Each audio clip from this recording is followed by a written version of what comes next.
On the edge of the ocean, there is a very special forest that lies above and below the water, a place where most delicate creatures can find safety and refuge. Mangroves, the guardians of the coast. These are clusters of diverse trees and shrubs that grow in tidal coast. This tangle of groves, which are salt tolerant, stabilize the coastline, reduce the erosion from storm surges, currents, waves, and tides better than anything made by man.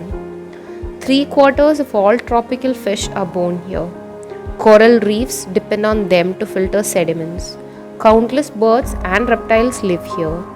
The fact that puts icing on the cake, or the earth I should say, is that mangroves have an enormous capacity for sucking up carbon dioxide and other greenhouse gases and trapping them on flooded soils for millennia. They are among the most carbon-rich tropical forests and can store twice as much carbon on per area basis as salt marshes. Mangroves are definitely one of the most important and productive ecosystems on the planet. And yeah, they are wonderful creations of the nature. Now, why did I choose to speak on this topic? Yes, let's see how they get affected by the climate change. What is climate and what exactly is climate change? Climate is the weather condition prevailing in an area in general or over a long period.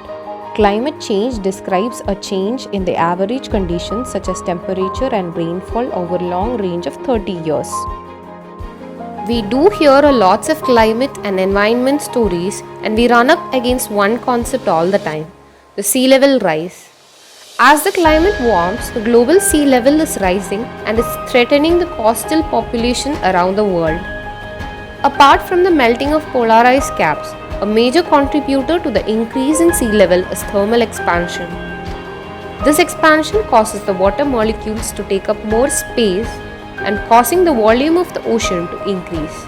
Hence, the same amount of water is now taking up more space. Recent studies reveal that the mangrove forest could disappear by 2100. Why? Though they are salt resistant, they can take up the sea level rise only up to a limit. Mangroves cannot survive if the sea level rises faster than 7 mm per year, but according to the data from the Panel on Climate Change, the sea levels are rising at an average of 3.4 mm per year, and this can go up to 5 to 10 mm by 2100. But how does this really turn scary? You all might have heard about the climate change feedback cycles. There are two types of feedback cycles: positive and negative feedback cycle.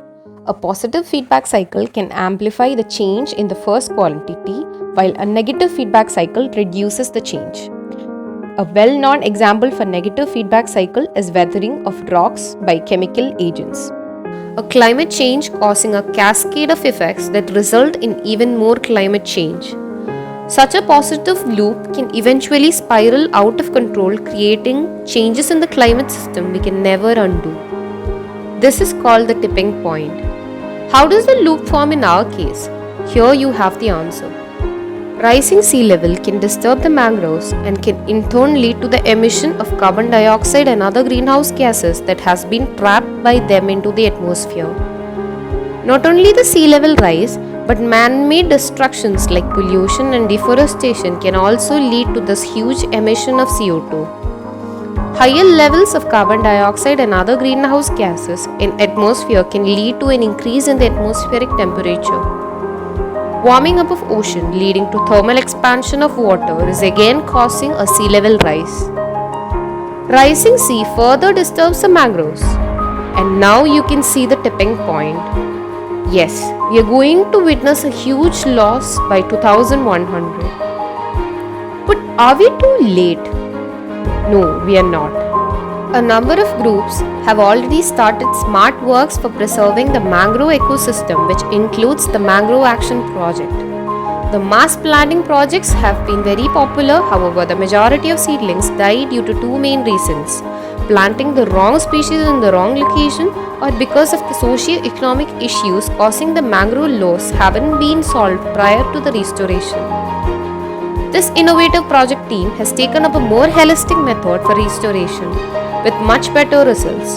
It's called community-based ecological mangrove restoration. And the key to success is learning from nature and collaborating with the local communities. Conservation of an ecosystem is more than just planting new trees. It includes science, policy, education, and much more. A lot of research and analysis is involved in this project. Knowledge about the local species, waterways, and tides, the communities is all taken into consideration when developing a new plan. Any site which has experienced mangrove loss will have its natural systems and terrain affected. So the waterways always need to be repaired and reconnected with the surrounding areas with adjustments made to the disturbed topography.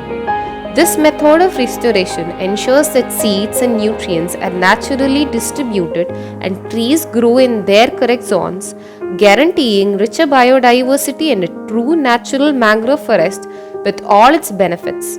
Another method is to assess efficacy of the mangrove management frameworks and provide assistance to manage coastal activities to prevent unsustainable effects on mangroves and other coastal habitats, in part to increase resilience to climate change effects and plan for any landward mangrove migration in response to relative sea level rise.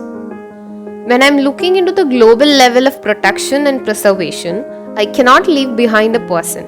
Mr. Kallen Pokkudan, also known as Kandal Pokkudan, was an Indian environmental activist and writer from Kerala.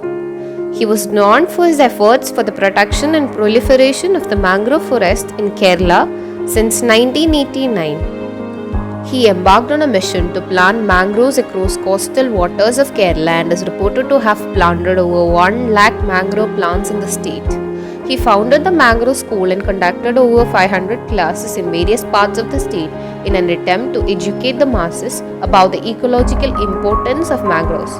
His last work, Kandalinangal, is a work detailing various species of mangroves found in Kerala. Sthalam, a 2012 film by Shiva Prasad, has been made on the life of Pokkudan. So, what is the take-home message? Climate change, extinction are all global problems that we can solve by giving values to our species and ecosystem and by working together with local people who live next to them. So we can all invest in to help sustain our lives on earth a little longer. Thank you.